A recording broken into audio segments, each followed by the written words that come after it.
लगे हुए हैं। स्वर्ग सा सुंदर सपनों सा प्यारा है गुरु का दरबार। स्वर्ग सा सुंदर सपनों सा प्यारा है गुरु का दरबार। हम पर रहे बरसता यूं सदा तुम्हारा प्यार न रूठे, हमें गुरुद्वार न छूटे। तुम्हारा प्यार न रूठे, गुरु का द्वार न छूटे। स्वर्ग सा सुंदर सपनों सा प्यारा है गुरु का दरबार। हम पर रहे बरसता यूं सदा तुम्हारा प्यार न रूठे, गुरु का द्वार न छूटे। तुम्हारा प्यार न रूठे, गुरु का द्वार न छूटे।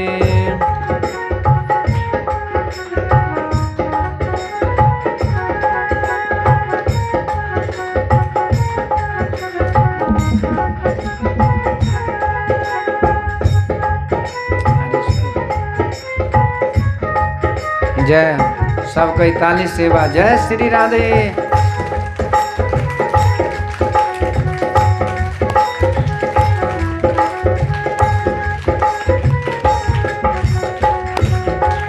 तेरे आंगन में मिलते हैं हम जीवन के सुख सारे। तेरे आंगन में मिलते हैं जीवन के सुख सारे। तेरे ही दर्शन से कट जाते पाप हमारे। तेरे ही दर्शन से कट जाते पाप हमारे।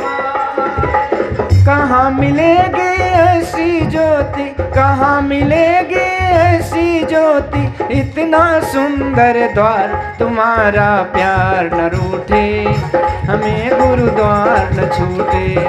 तुम्हारा प्यार न रूठे, गुरु का द्वार न छूटे। स्वर्ग सा सुंदर सपनों सा प्यारा है गुरु का दरबार। स्वर्ग सा सुंदर सपनों सा प्यारा है गुरु का दरबार। हम पर रहे बरसता यूं ही सदा तुम्हारा प्यार न रूठे, गुरु का द्वार न छूटे। तुम्हारा प्यार न रूठे, गुरु का द्वार न छूटे।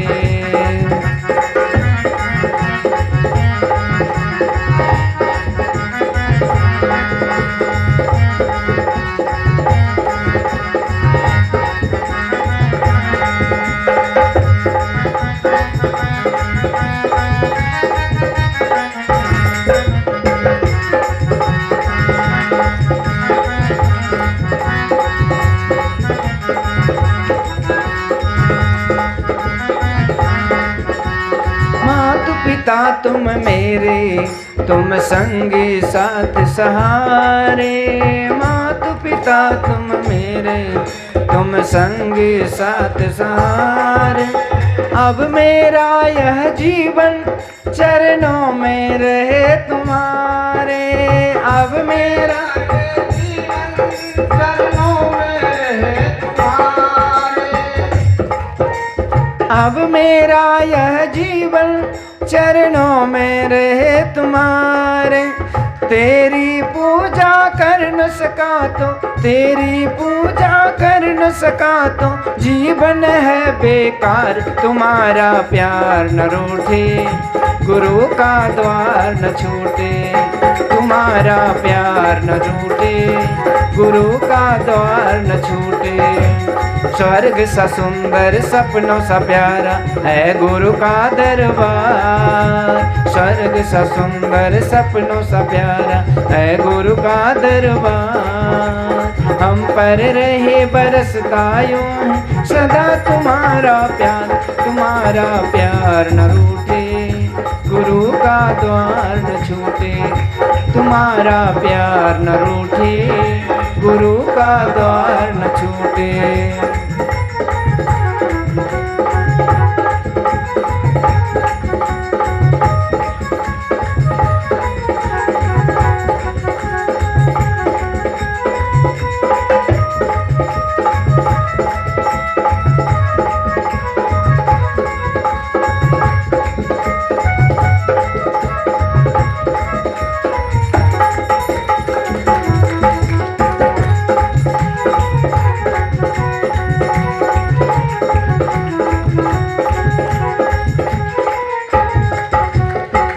जब कष्ट हुए हैं तुमने ही कष्ट निवारे।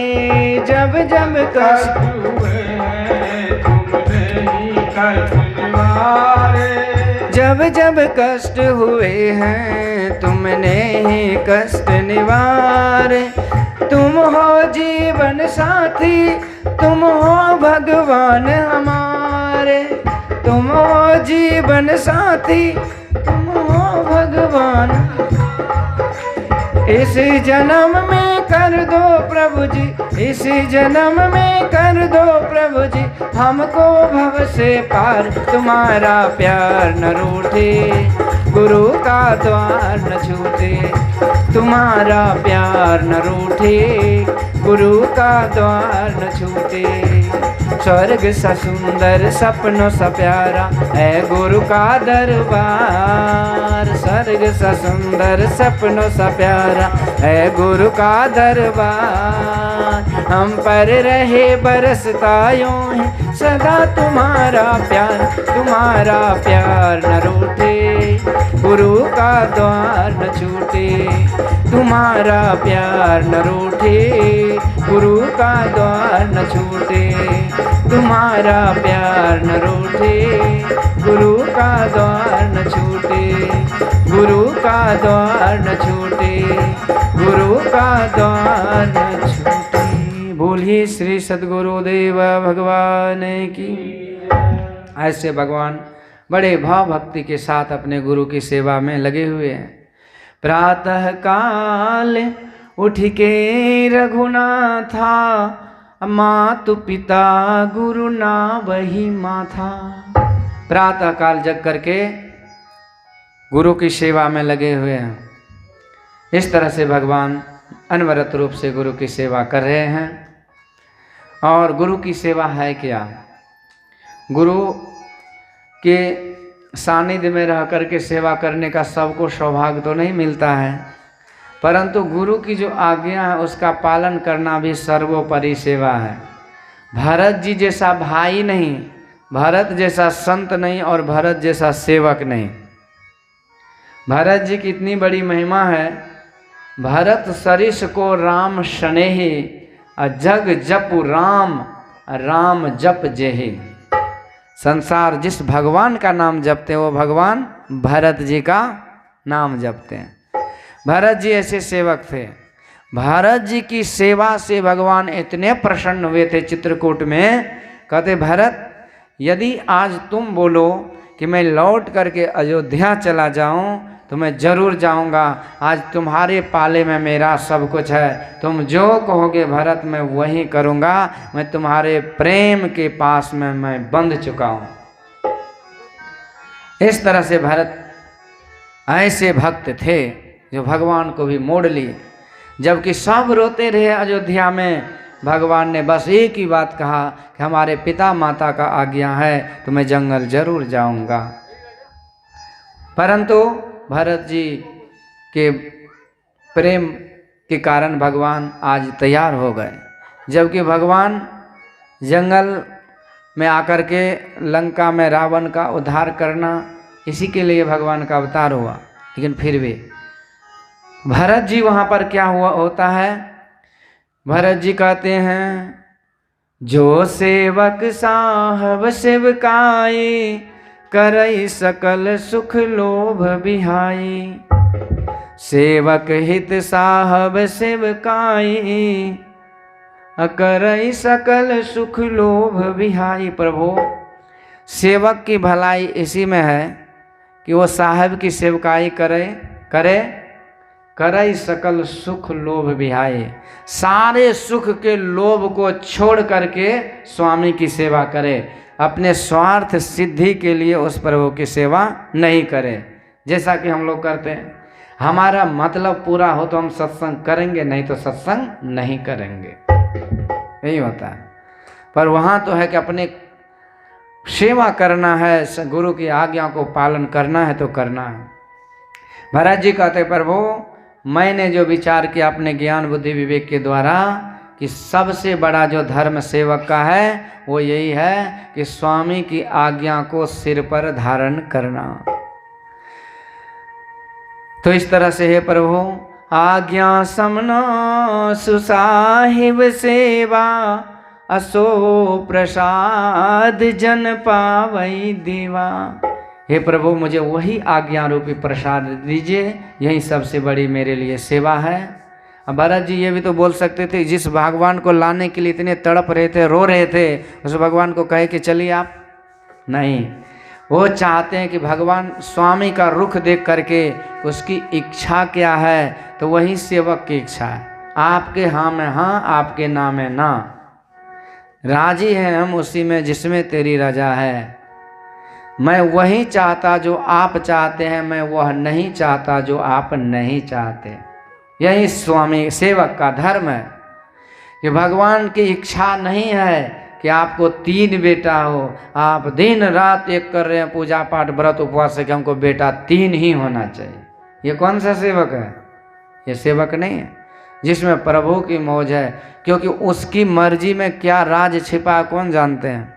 इसलिए कहते सेवक को कैसा होना चाहिए?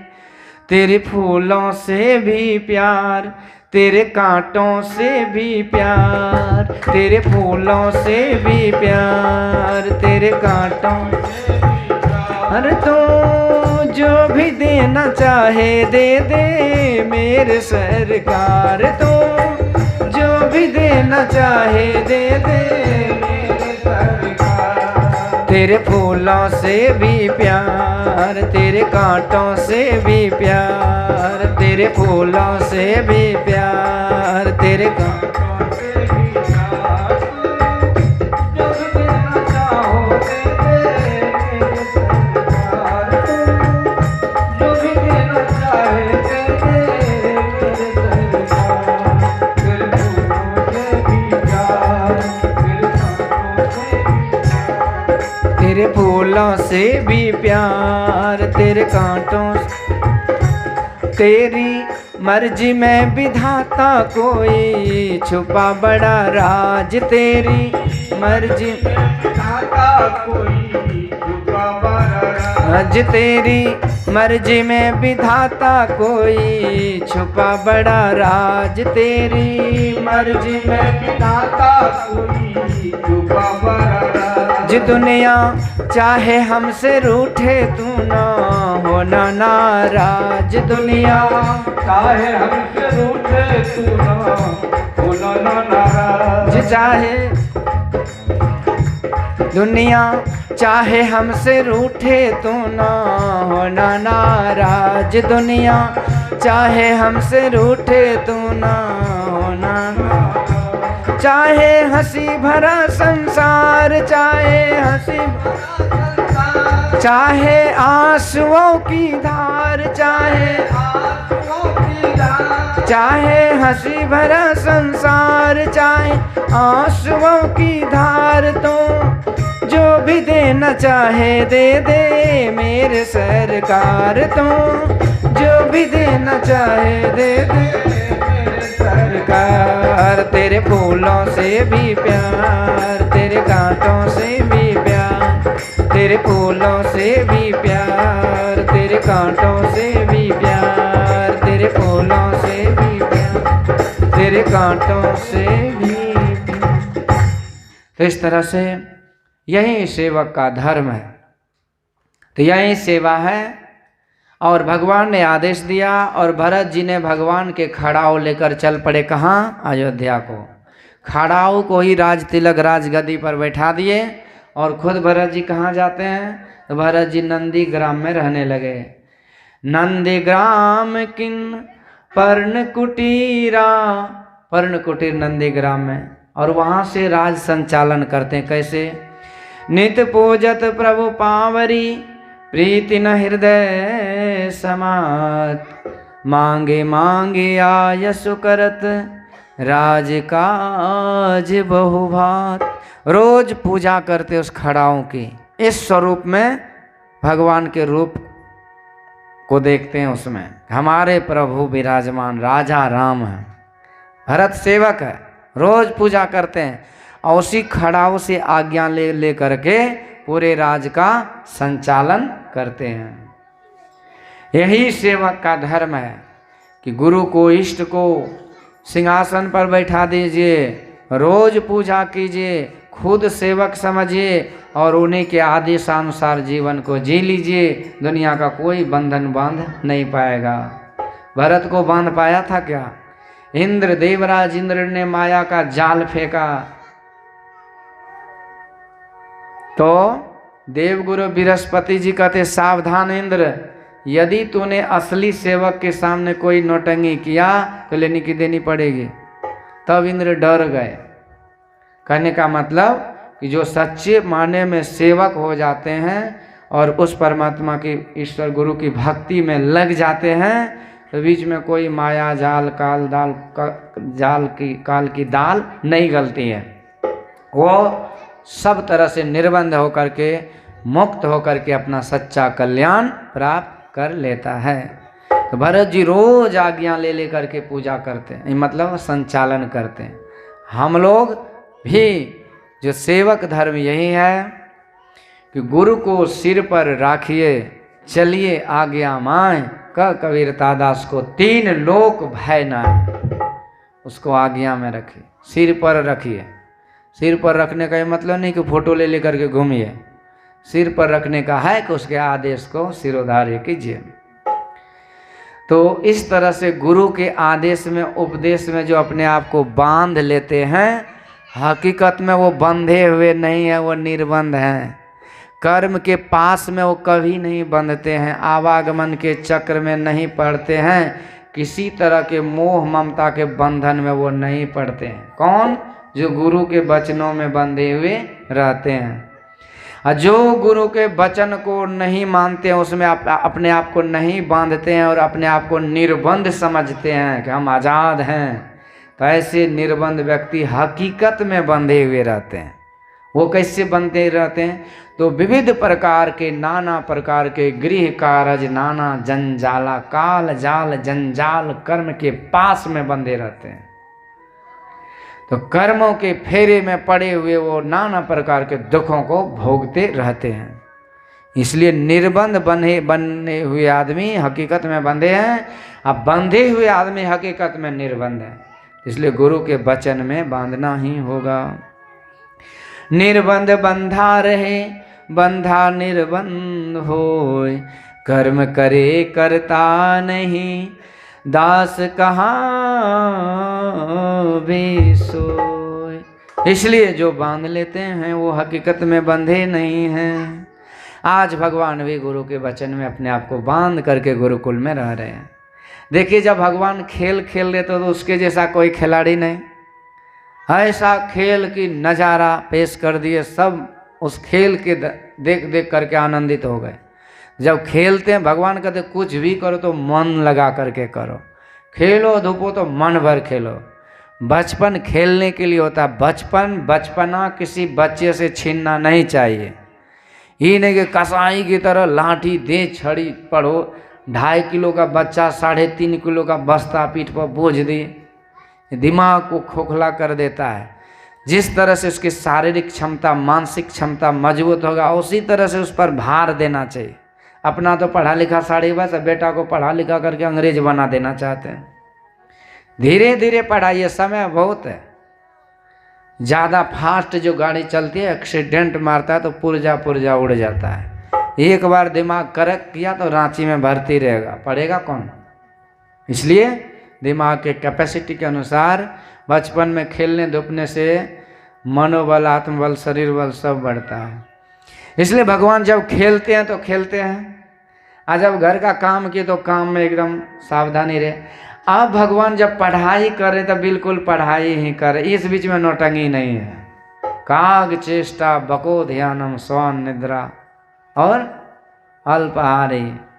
काग चेष्टा मतलब कौवा की तरह नहीं, कौवा की तरह नहीं बनना है कि वो गंदगी में चोंच मारना है। काग चेष्टा मतलब कौवे बन जाते हैं। इसलिए वैष्णव बनिए। काग चेष्टा मतलब अलर्ट रहिए, एक्टिव रहिए। तो आदमी सजग कब रहता है? जब सवेरे जगते हैं तो कहते हैं early to bed early to rise makes a man healthy wealthy and wise. कहते जो सवेरे जग के सवेरे सोते हैं, सवेरे जगते हैं, सवेरे का स्नान आदि करके निवृत्त रहते हैं, तो उसका दिमाग हेल्दी यानी स्वास्थ्य ठीक रहता है, वेल्दी धनवान होता है और वाइज बुद्धिमान होता है। इसलिए सवेरे जगना चाहिए ही, जिसको भी विद्यार्थी को पढ़ाई करना हो। भले आप सवेरे सो जाइए, पर सवेरे जग करके सवेरे स्नान ही करना चाहिए। उसका दिमाग तेज होता, पढ़ता शरीर थोड़े दिमाग पढ़ता, दिमाग को तेज करने के लिए सवेरे का जगना जरूरी होता है। तो इस तरह से काग चेष्टा बको ध्यानम, बगुला की तरह एकाग्र होना चाहिए मन। मन एकाग्र होकर के पढ़ाए। श्वान निद्रा, श्वान मतलब कुत्ता होता, कुत्ता सोते जरूर हैं परंतु जरा सा भी खुड़बुड़ हुआ तो जग जाते हैं। उसी तरह से नींद को जीतने के बाद विद्यार्थी आगे लक्ष्य पर पहुंच पाता है। गुरु महाराज जब गृह त्याग कर दिए थे और गुरु की खोज में निकले थे तो बहुत साधना करके शरीर को गला दिए थे। ऐसी ऐसी परिस्थिति गुरु महाराज के जीवन में आया जो गुरु महाराज के भक्त कभी देखा भी नहीं होगा।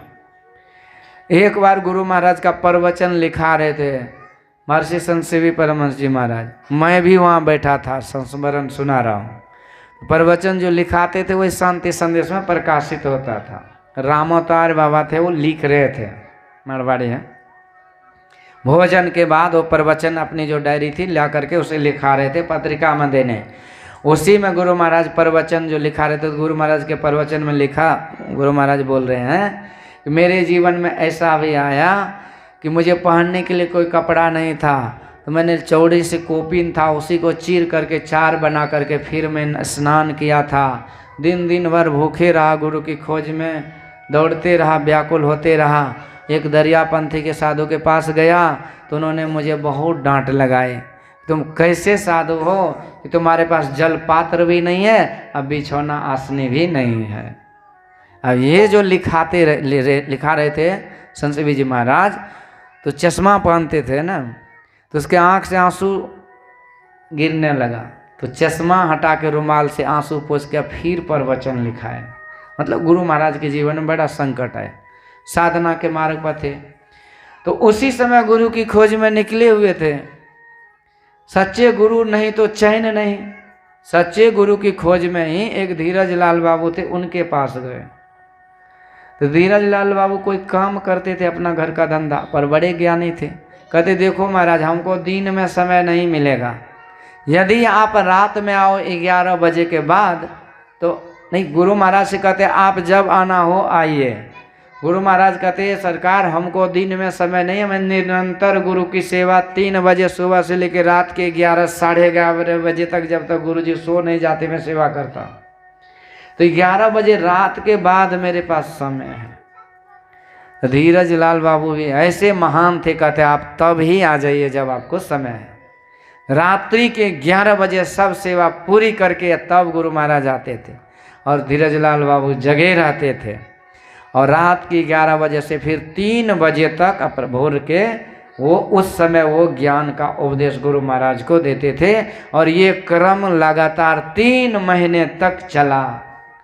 और इसी 3 महीने की कठोर साधना में गुरु महाराज ने निद्रा को जीत करके संत मत के गूढ़ से गूढ़ ज्ञान को समझ लिया और दुनिया को समझा दिए। एक प्रवचन में आया, गुरु महाराज कहते कोई भी आ जाए दुनिया के आदमी मेरे पास, कितनों तर्क वितर्क कर ले किसी शास्त्र पुराण से, मैं ये सिद्ध कर दूंगा कि वो ईश्वर परमात्मा एक है और उसके पास जाने का मार्ग भी एक है। श्री सद्गुरु।